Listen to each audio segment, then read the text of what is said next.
Mr. Krutihin, welcome to Bucharest. I'm very happy to see you here. And thank you for accepting our invitation to participate at the Experts for Security and Global Affairs Association event. Well, thank you for inviting me here, because that's a fantastic city. I walked around and I liked it enormously. I'm very glad to hear that. As you know, we live in a totally new paradigm, and I'll switch directly to our debate and to the subject we discussed today. And this new paradigm is at the global level, but also at the Black Sea level, our region. In the context of the new security challenges, in the context of Crimean factor, how would you describe the evolution of the energy projects in the Black Sea? I'm afraid some of the projects had to be cancelled, such as a project which was initiated by ExxonMobil with the Russian Rosneft. The American company wanted to invest $1 billion in this project and another $3.5 billion in the Arctic Kara Sea project, but everything stopped because of the Russian behavior in Ukraine, in the Crimea, and the Western sanctions against Russia, so the project was called off. And it has become much more difficult to search for new reserves of oil and gas in some areas of the Black Sea because they adjoin the Crimean Peninsula, and no foreign company can become a partner of Russian explorers there because it's also under sanctions. And any company which would send an exploration vessel to the area or sell some equipment to such projects is going to be sanctioned and penalized by the international law, after all, because it was introduced against the takeover of the Crimea and the involvement of Russia in eastern Ukraine. So such political affairs are making most of the exploration and development in the Black Sea almost impossible. In some areas it still can go on, such as the offshore blocks in Romania or in Bulgaria, and they are continuing such jobs. And I think there is some hope to discover new resources there. At least this is what I heard from the French company Total experts, they still are very hopeful finding there. In some cases, it's becoming political. For example, when Russia decided to offer the newly proclaimed Abkhazia newly independent part of Georgia, some assistance in exploring for oil and gas reserves in its waters in the Black Sea, basically Russian geologists which had been working there say there is no hope to find anything, but politically they must show that the Russians are active there, just to show it. It's a showing off to Georgia and to the world that they still can do something in the area. But politically it's becoming very difficult in many parts. According to the Baltic Dry Index, which is an economic indicator of the price of raw materials. And it says that the trade at the Black Sea has diminished a lot after the sanctions. Is Russia preparing a backup plan, or is Russia trying to recover its trade with traditional partners, and who these partners might be? I know that Russian companies are eager to expand in this area. Unfortunately, due to some political reasons and the attitude of the Russian government towards the area, it's difficult for them to go there. So they prefer to look for other opportunities in some other parts of, such as Lukoil is all but dropping its projects in Bulgaria and going to Iraq, Iran, Africa and some other places instead of closer to the Russian territory in the Black Sea, unfortunately. Let's discuss a little bit about major energy corridors.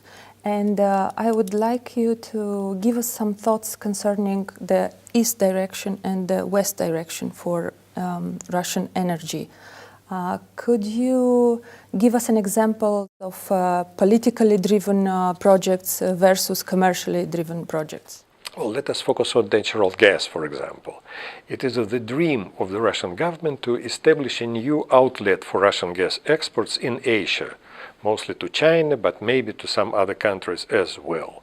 And President Putin said on several occasions that in the future, it would be possible to switch the flows of gas from Europe to Asia and from Asia to Europe, depending on the prices of gas in each of those regions. It would be possible only if Russia builds a very big pipeline from Western Siberia to China. They used to call it the Altai pipeline. Now it has another name, Power of Siberia 2. The problem is, if you take a look at the map, all the markets for Russian gas are in Europe, and all the network of infrastructure to deliver gas goes to Europe. You cannot build an adequate system of pipelines to China from Western Siberia to replace the European market with the Chinese market. Moreover, for over 10 years, the Chinese refused that idea. They did not want to accept gas from Western Siberia because it reached China somewhere in the desert where there is absolutely no consumption.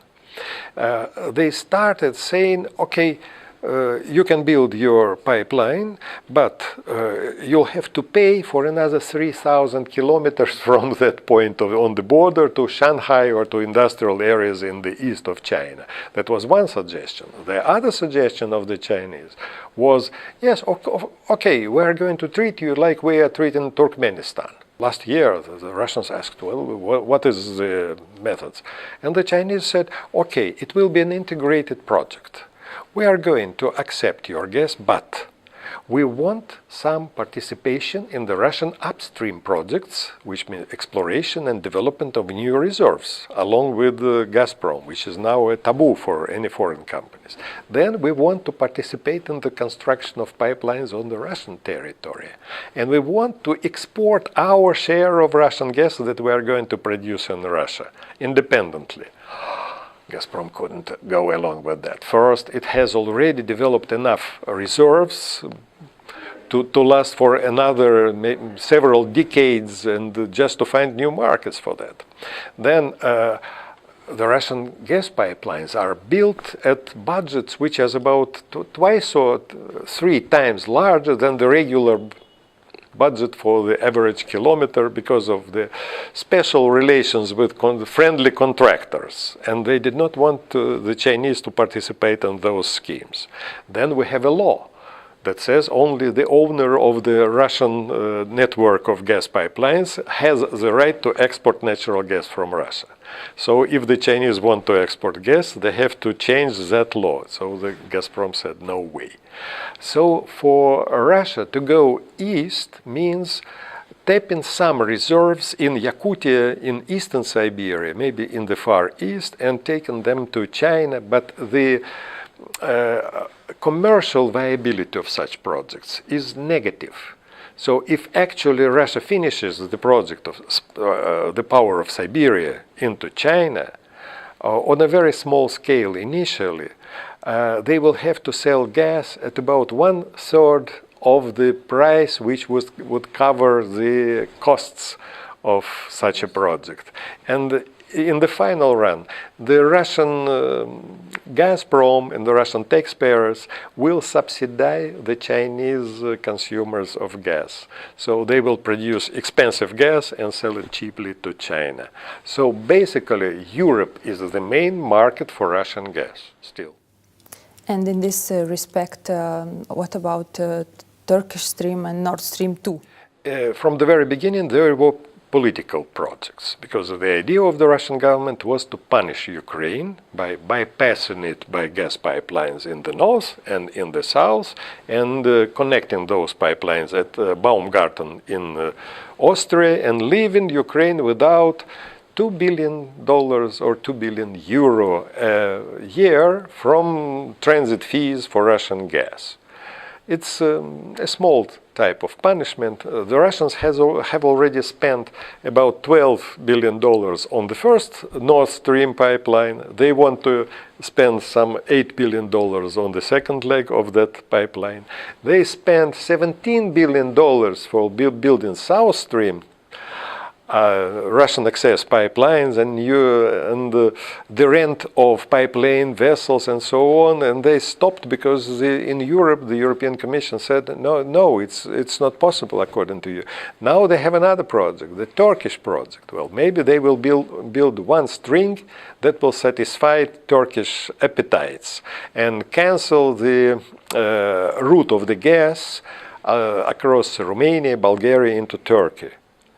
But to build another string of the same pipeline that would go into Greece and into the European Union, it's a very big question mark. I do not think that the European Commission is going to agree to that, because they have their own project from Azerbaijan across Turkey and TANAP and TAP all the way to Italy. So very little hope is for expansion of the Turkish stream. I'm glad that you mentioned Ukraine. In 2019, the contract of gas delivery through Ukraine will terminate. What are the pros and what are the cons to continue this cooperation between Gazprom and Ukraine? The Ukrainians are in a very good position, because the Russian leadership understands that by that time, by 2019, it is impossible to build adequate infrastructure to deliver gas to Italy, for example, without Ukraine. And so they will have to negotiate an EU transit agreement with the Ukrainians. And Mr. Putin, when he was announcing that the South Stream project was over and cancelled, he said Gazprom should negotiate in terms of the new transit agreement with Naftogaz Ukraine and to sign a new transit agreement. We still have to see, because they have not started such negotiations. It's very interesting to see how they bargain about that. You made a few years ago some predictions concerning the price of oil. Where are we now standing? What will be the future in this respect? I was stupid enough to make such predictions, because it's not a good idea for an analyst to predict the prices of oil. But very late in the year 2014, I made the prediction for the next 2 years, 15 and 16. I said that the price of the Brent will be about $45 per barrel. And it was $45 per barrel.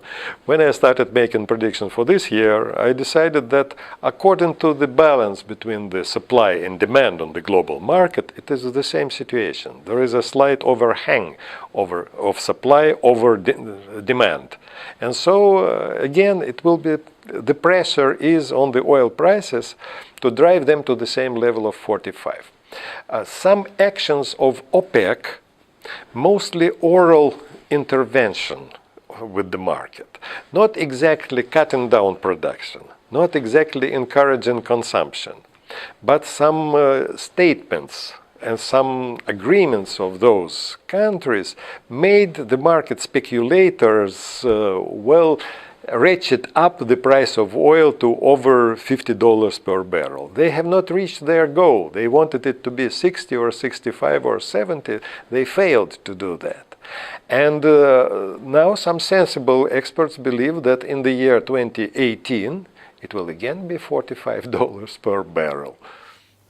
But linking this price of oil with investments in modern technologies, what would be the future of LNG capabilities in Russia? Yes. Globally, LNG is going to be traded like a common, the commodity, just like oil, coal. You can load it in ship, you can send it any place in the world. And I think that LNG in a couple of decades will constitute about half of the gas which is traded across borders globally. because it's a very good commodity. It's easy to use, it's easy to transport, to switch from customer to customer. It's good business. Well, pipelines will remain, and the old style long-term contracts will also remain, just to justify the construction of some infrastructure projects. But LNG is going to play a very large role. Unfortunately for Russia, its LNG is not very promising. First, the oil fields, gas fields are located far from the territories where you can build terminals for loading gas-carrying vessels, gas tankers.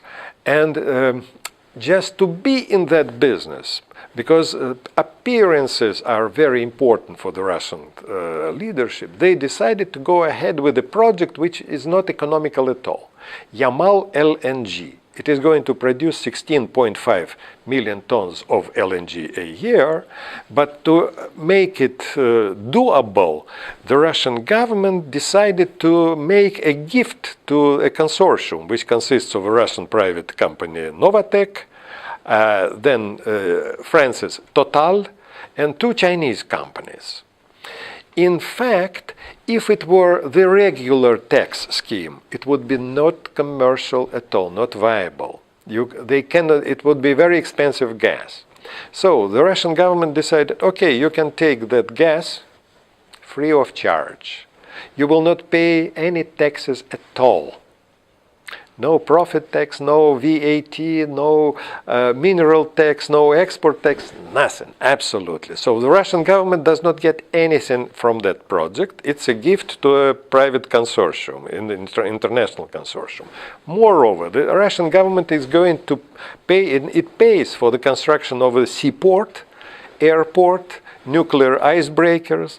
It has even changed the environmental legislation to allow some unpleasant things to happen with the project. They are now spoiling some of the maritime life just to make that project go ahead. So it's a showcase. It's not a commercial project. Yes, maybe the government would go ahead with some other project like that, but not on a very big scale. It's expensive. Russian companies are low listed on the stock exchange. Why is that so? Well, Russian companies and their shares. If you take a look at the size of the Russian GDP, it is 1.7% of the global GDP only. If you measure the total capitalization of the Russian shares on the market, it is smaller than the capitalization of Walmart in the United States, for example. It's a very small market. Moreover, it is not a very honest market, because if you want to play on that market, yes, it's easy to buy Gazprom shares and to sell them very quickly. But the price is very low. And some government officials, even ministers, play that game. When the Russian energy minister makes an announcement that is definitely going to affect the market, he makes that announcement. In the West, he would be prosecuted. So it is a lot of insider information, a lot of players that are involved in some governmental structures in big corporations in Russia. And so it's for big boys in Russia, that's a special sort of game. Foreigners can play that game too, but without much hope, because if you assess the capitalization of Gazprom, for example, you would see that its performance does not depend on market, on prices of gas, on commercial factors, on industrial performance of the company. It depends on decisions of the political leadership of the Russian government. And Gazprom has to undertake some projects and invest billions of dollars in absolutely unnecessary pipelines. Such projects as the Power of Siberia, or a pipeline from Sakhalin to Vladivostok, which on the one side they do not have enough gas, on the other side no market for that gas. They built that pipeline, invested a lot of cash in it. This is the same with with the South Stream, Turkish Stream, and so on. It's not a commercial company. It's a company which is a political tool of the Kremlin. And so why invest in such a company? I know that you are a very good expert on the MENA region and with the focus on Iran. So I would like to ask you, this new alliance between Russia and Turkey is affecting the relation between Russia and Iran? No, I do not think so. I do not think about any alliances of Russia and Turkey and Russia and Iran. To make a workable alliance in the Middle East, you should be a very rich and a very powerful government. It was possible in the Soviet time, when the Soviet Union financed countries, political parties, national liberation movements, and a lot of other underground or legal players. And now the Russian government is not able to do that. It is not very rich. And the leaders of the government, the decision makers, they prefer to spend their money elsewhere, not to finance some political players. And the alliances are just temporary coincidence of some interests of Russia and Turkey. You see, even with Turkey, now it is very good friends, then it's enemies, then friends again, then enemies again. With Iran, they cannot act together on maybe in Syria. They are temporary allies in trying to spoil the operation of the international coalition, which is fighting the Islamic State and the Islamic terrorism there. But it's on a temporary base. It's not permanent, because the interests of Russia and Iran are very different. And what would this interest be? Could you tell us more? Well, Iran is not interested, for example, in sending its gas by pipeline to Europe. They made some negotiations with Turkey, 3 rounds of negotiations, and the Turks wanted to buy Iranian gas at half of the price and then to resell it to Europe. And the Iranians wanted direct access across Turkey to Iran. Then the Iranians decided, no, let's put an end to those fruitless negotiations, and they prefer to use their gas for several purposes. Well, first, it is re-injecting that gas in oil wells to keep the pressure up to produce more oil. Then domestic consumption, development of some industries in Iran, then selling gas to Pakistan. They already built their part of the pipeline to Pakistan. They are expecting Pakistan to finish that, maybe to India. Then they are selling gas to Iraq, to Kuwait, and they want to make some LNG also. So this is what Iran is doing. It is different from what Russia's Gazprom is going to do. So they are not allies at all. Are there any chances that the World Trade Organization will accept Russia's complaints concerning the situation in Ukraine? That's a very difficult question. I do not know. I do not know, because, well, Russia behaves in an unpredictable way. It's open to speculation how the West is going to react. And it's a balancing act on behalf of the West. Exactly, with the sanctions and so on. One of the methods would be to appease Russia and to accept the Russian leaders as participants in some international, playgrounds, so to say. Maybe to accept Russia in the G8 again and so on. And the other way is to punish Russia for military involvement in Ukraine and, takeover of Crimea and so on. And there could be balance between those two models of behavior. It's difficult to keep that balance, because if you overdo something, if you make an emphasis on appeasing Russia, then the Russian leadership would keep on believing that the West is weak and you can do anything because the West is not going to react. If they overdo the containment methods against Russia, then it's dangerous again, because the Russian leadership would behave like a rat in a corner, and it would behave in an unpredictable and maybe nasty manner. So it's difficult to keep that balance. I don't know what the WTO is going to do about that, but it's a more general question about the behavior of the United States, Europe, and the West as a whole. I would like now to touch the issue of Eurasian Economic Union. What are the perspectives for a unified electricity and gas market? Well, basically, they have almost the common market electrically. And it is difficult to switch it to some other form of cooperation because there is a system of synchronizing the networks, the power networks. Even the three Baltic nations, Estonia, Lithuania, and Latvia, are still connected to the Russian power grid, and to disconnect and to connect to Poland and the European market, technically it's very complicated. It's very difficult to do. So they are still part of that network. It's not common market, but technically it goes on. As to the gas market, I don't think it is necessary to change anything because, well, Kazakhstan produces its own gas, and Armenia, for example, buys Russian gas, and the Armenian consumers of buyers of gas are units of Gazprom because it belongs to Gazprom after all.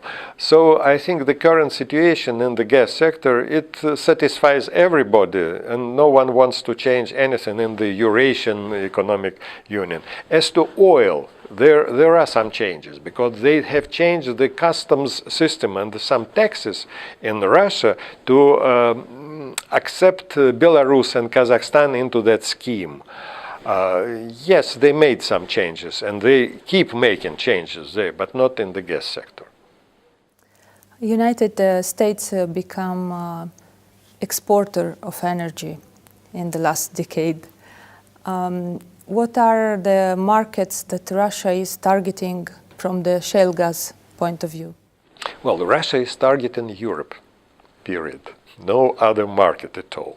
And there will be competition between Russia's piped gas and LNG from other suppliers, not only the United States. Most of the LNG from the United States will go to Asia, to South America, to some other markets where the prices are higher than in Europe. But Europe is going to become some sort of a sink market for LNG. If companies and aggregators which are selling LNG on the global market are unable to sell their gas in Japan or China or some other places where the prices are comfortable, they will bring that gas to Europe and sell it at half of the price. Some of the experts say, well, it will be ridiculously low price because the traders will have to get rid of that, and Europe is going to be some sort of a sink market for unwanted LNG. It will be difficult for Gazprom to compete with such suppliers. But Gazprom has a competitive edge. It has the surplus of production, a very big overcapacity of production. It has the infrastructure in place. It has support of the Russian government. And if the Russian ruble is devalued, it would help Gazprom enormously to keep in the black on this market. And then Gazprom has a lot of margin for cutting down expenses because it's a very wasteful company. On some friendly contractors, they spend on unnecessary projects a lot of budgets. If they cut down the corruption tax and some other practices of Gazprom, I think they can save a lot of money. And they can announce some sunk costs because the capital expenses for some projects have already been compensated. And they say, okay, we'll use only the operating expenses, not the capital ones. It's much cheaper. Gas is going to be cheap. And I think Gazprom still will maintain its 30 to 33% of the European consumption of gas. It will still come from Russia. Mr. Krutihin, it was a very insightful discussion, and I would like to thank you. I hope that you will visit Romania again. Yes, I hope so, because I like it here. Thank you very much.